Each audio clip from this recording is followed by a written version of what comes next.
আজকে আমি কথা বলবো আপনাদের সাথে।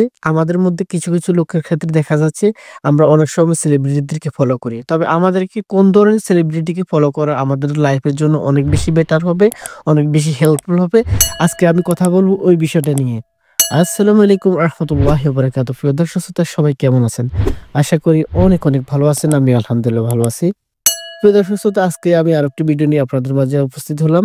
আশা করি আজকে এই ভিডিওটা আপনাদের জন্য অনেক হেল্পফুল হবে আমার কথাগুলো। ঠিক আছে, আমরা এখন আসি আমাদের মূল কথা। আমরা কোন ধরনের সেলিব্রিটিকে ফলো করা দরকার? কাদেরকে ফলো করলে আমাদের লাইফটা দুনিয়ায় এবং আখিরাতে অনেক বেশি ভালো থাকবে।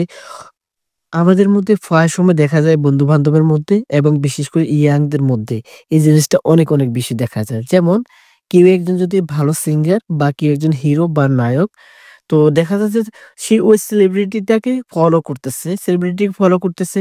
সে কিভাবে খায়, কিভাবে বসে, কিভাবে কোন স্টাইলে সে কথা বলে। হ্যাঁ? বিশেষ করে এখনকার ইয়াং ছেলেফেলেদের মধ্যে যেমন বিশেষ করে এই জিনিসটা আমাদের বাংলাদেশে এভেইলেবল বেশি দেখা যাচ্ছে। এ তা সে যে সেলিব্রিটিকে ফলো করতেছে সে কিভাবে হেয়ার কাটিং দিচ্ছে, তার হেয়ার কাটিং কে তাকে ফলো করে সে নিজেও সেম হেয়ার কাটিং শপে গিয়ে তার চুলের স্টাইলটা সেম ওইভাবে করে নিচ্ছে। তো মূলত আমরা মুসলিম হিসাবে আমাদেরকে এই জিনিসটা ফলো করা মোটেই কখনো ঠিক নয়। তো আমরা অবশ্য কাকে ফলো করা আমাদের খুব বেশি প্রয়োজন। হ্যাঁ, প্রিয় দর্শক অবশ্যই আমি বলতে চাইছি আপনাদের সাথে আমরা কাকে আমাদের সেলিব্রিটি হিসেবে বা আমরা কাকে বেশি ফলো করা আমাদের জন্য সবচেয়ে ভালো হবে, যেটা আমাদের দুনিয়া এবং আখিরাতের জন্য অনেক ভালো হবে। তো মূলত যেটা আমি আমার লাইফের সাথে আমি করি বা আমি যেটাকে ফলো করি, এক কথায় বলতে গেলে আমি যেহেতু মুসলিম, অবশ্যই আমাকে মুসলিমের যে নিয়ম কানুনগুলো আমাকে মেনে চলতে হবে। আমাদের প্রফেট মুহাম্মদ সাল্লাল্লাহু আলাইহি সাল্লাম উনারকে আমরা অবশ্যই ফলো করতে হবে। কেন আল্লাহ সুবহানাহু ওয়া তাআলা আমাদেরকে সৃষ্টি করেছেন, উনি আমাদের মালিক, উনি আমাদের খালিক। উনি আমাদের জন্য ইসলাম পাঠিয়েছেন। ইসলামের মধ্যে এমন কোনো একটা জিনিস নাই যে আপনি এখানে কম পাবেন। এখানে আপনাকে পৃথিবীতে কিভাবে বাঁচতে হবে, কিভাবে চলতে হবে, পরিপূর্ণভাবে আল্লাহ সুবহানাহু ওয়া তাআলা আমাদের নবী মুহাম্মদুর রাসূলুল্লাহ সাল্লাল্লাহু আলাইহি ওয়াসাল্লামের মাধ্যমে আমাদের জীবন লাইফটা আমরা কিভাবে এই দুনিয়াতে থাকবো এবং দুনিয়া থেকে আখেরাতে আল্লাহ সুবহানাহু ওয়া তাআলার সাথে সাক্ষাৎ করব, সেটা আমাদেরকে কোরআন এবং সুন্নাহর মধ্যে আমাদেরকে এই গাইডলাইনটা আল্লাহ সুবহানাহু ওয়া তাআলা দিয়ে রেখেছেন।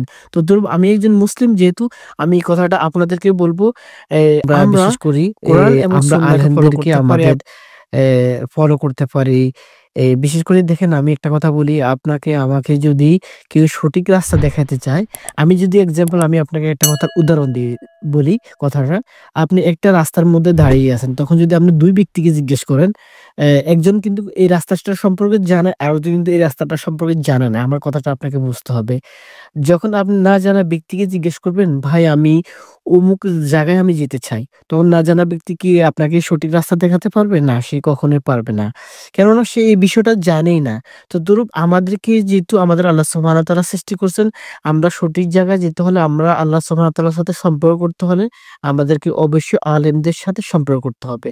তাহলে আমি আসি ২য় ব্যক্তির কথা। ২য় ব্যক্তি হচ্ছে উনি হচ্ছেন একজন আলেম।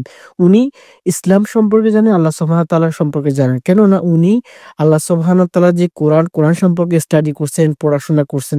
তদ্রূপ আমরা অবশ্যই আলেমদেরকে আমাদের আইডল ভাবতে পারি, আমাদের সেলিব্রিটি ভাবতে পারি। তো প্রিয় দর্শক আজকের জন্য এখানে আল্লাহ হাফেজ। অন্য কোনো ভিডিওতে কথা হবে। সবাই ভালো থাকবেন। আসসালামু আলাইকুম ওয়া রাহমাতুল্লাহি ওয়া বারাকাতুহু।